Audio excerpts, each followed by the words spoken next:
एक रात महल की दीवारें कांप उठी। जालिम बादशाह फारूक का पूरा खजाना लुट गया था और अब उसकी जान सिर्फ उसी गरीब गुलाम के रहम पर आ गई थी, जिसे वो रोज जिल्लत देता था, जिसे वो हंसकर कुचलता था।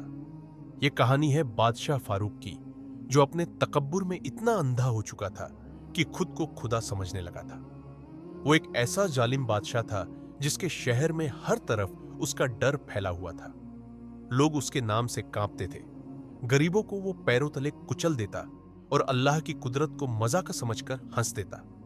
लेकिन उसके शहर के किनारे पर एक छोटा सा गांव था, जहां रहता था उस्मान, एक साधारण मजदूर, गरीब लेकिन दिल का बहुत नेक। उस्मान सुबह उठकर खेत में मेहनत करता, शाम को मस्जिद जाकर शुक्र अदा करता। उसकी जिंदगी में सिर्फ दो चीजें थीं, सब्र और अल्लाह पर पूरा यकीन।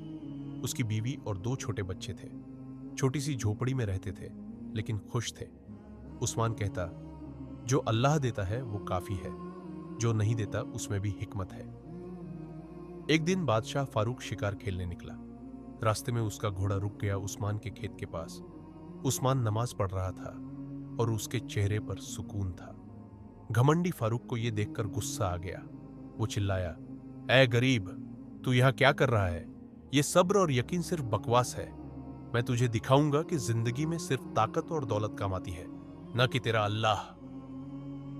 उस्मान ने सिर उठाया, मुस्कुराया और बोला, बादशाह सलामत, अल्लाह की मर्जी, आपकी ताकत भी उसी की दी हुई है। यह सुनकर फारूक का गुस्सा और भड़क गया। उसने हुक्म दिया, उस्मान को पकड़कर महल ले आओ। अगले दिन उस्मान बादशाह के सामने खड़ा था। फारूक हंसकर बोला, मैं तेरा इम्तिहान लूंगा। तू कहता है सब्र और यकीन से सब ठीक हो जाता है? ठीक है, मैं तुझे अपना गुलाम बनाता हूं। तू महल के बाग में काम करेगा। अगर तूने एक भी शिकायत की तो तेरी जान ले लूंगा। उस्मान ने सिर झुकाकर कहा, जो हुक्म बादशाह, अल्लाह पर यकीन है, वो सब देखेगा। और यूं उस्मान महल में गुलाम बन गया। रोज सुबह से शाम तक काम, बाग साफ करना, पौधे लगाना, पानी देना। बादशाह के सिपाही उसे मारते, ताने मारते, लेकिन उस्मान हमेशा मुस्कुराता रहता। चुपके से नमाज पढ़ता और दिल में कहता, या अल्लाह, ये इम्तिहान है, मुझे सब्र दे। बादशाह ये देखकर हैरान होता, लेकिन उसका तकब्बुर उसे और सख्त बनाता। वो सोचता, ये गरीब टूटेगा नहीं,